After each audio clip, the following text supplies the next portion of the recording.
One of the worst things that you can do for your color is to go on vacation immediately after getting it done. If your hair color seems to fade super quickly, then this video is for you. I'm gonna share with you 7 tips that are gonna help slow down the fading process as well as increase your color longevity. So even though you may have used permanent dye on your hair, that doesn't mean that the color is not gonna fade. Permanent just means that your natural color has been altered permanently. The dye molecules will still fade, which then exposes the warm underlying pigment that all hair contains. So these tips are going to help you slow down the process of allowing those color molecules to be stripped out of your hair. Now, throughout this video, I'm going to mention several different types of products and tools, and you can find my favorites in the description below. I've also organized this into chapters, so if you come across one that you already know, you can skip ahead. Okay, so number 1 is to wash your hair less. And this may seem a little obvious, but let me explain the science behind it.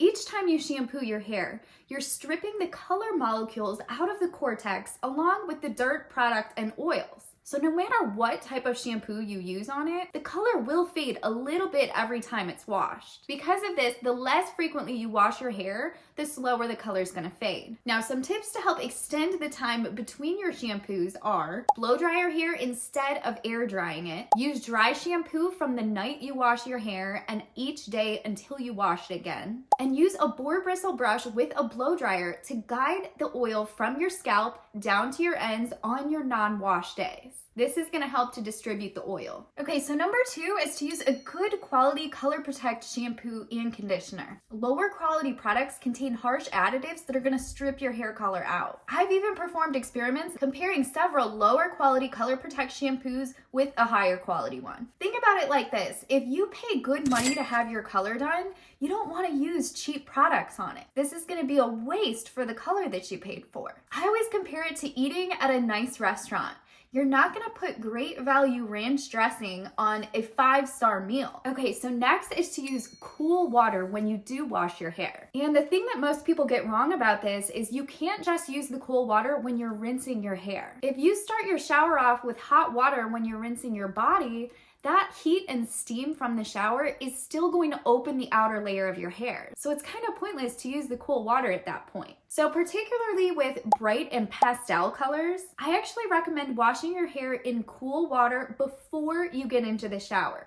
Then you can wrap your hair up and take a nice hot shower. Okay, number 4 is a great option if you're not into the cool water idea, and it is to use color depositing shampoos and conditioners. Now, if you've been watching my channel for a while, you know that I love these products. They will deposit color every time you wash your hair. This means each time you wash your hair, your color is getting more vibrant rather than fading out. Now, these won't be doable for every situation, especially if you have multicolored hair. If you fit into that category, then you're gonna wanna use the color that is the lightest of your multiple colors. Okay, next is to keep your hair out of the sun, pool, and ocean. One of the worst things that you can do for your color is to go on vacation immediately after getting it done. Your color will be gone in literally 1 day at the beach. I have seen this happen way too many times, so you have to trust me here. I always recommend my clients to get their color done after their vacations, not before. Now, some tips to help your color stop fading in the summertime are: always use a product that contains a UV protectant if you know you're going to be out in the sun. And to step it up even further, cover your hair from the sun with a hat or even a towel if you're going to be laying by the pool. Keep your hair out of the pool and ocean the best that you can. And if you know that you're going to be getting your hair wet, douse it in a conditioner and don't rinse it out before you get into the water. When your hair has absorbed all of that conditioner,